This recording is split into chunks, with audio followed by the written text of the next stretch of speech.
You're taking IELTS and the examiner asks you to describe a friend or family member. And you're like, familiar? What I'm going to do in this video, guys, is I want to teach you facts. Each of these letters stands for one upper intermediate or advanced personality trait that you can use to impress your examiner. Stay with me.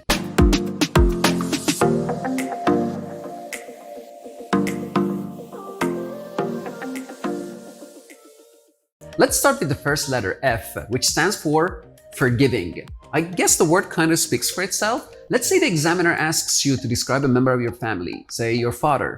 And you're like, my father is such a forgiving man, which means he's willing to forgive. And then you can just go on to give a little bit of an explanation to further support your answer. For example, you can say, whenever I make a mistake, he just goes ahead and forgives and forgets, right? The second letter is A, which stands for astute, which means smart or intelligent. So you can just go ahead and use it instead of these words.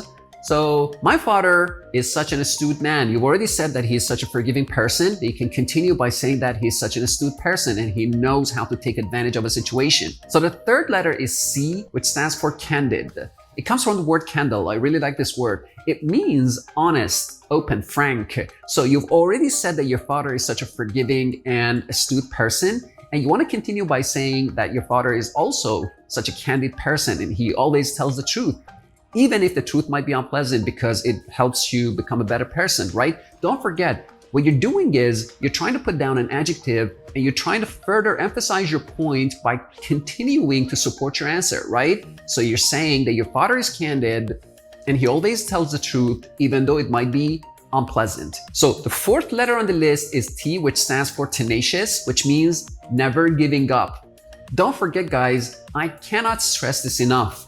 It's simply not going to be sufficient to simply go ahead and say that your father is such a tenacious person. Go ahead, explain it, right? Give the examiner time to understand what you exactly mean. If possible, give the examiner an example, right? So my father is such a tenacious person. He never gives up. Whenever he starts a business, he makes sure that he achieves all his ambitions and aims. If I had to pick one personality trait from my father, which I absolutely adore, it would have to be tenacity. This is exactly what you're doing. You're trying to give the examiner time to fully understand your point, right? So this is what we've done with our technique so far, guys. My father is forgiving, he's astute, he's candid, he's tenacious, and finally, he's sympathetic, which is somewhat of a synonym of the word supportive. I hope you found this video useful, guys. If you did, don't forget to subscribe to my channel, give me a thumbs up, and share this video with your loved ones. See you in the next one.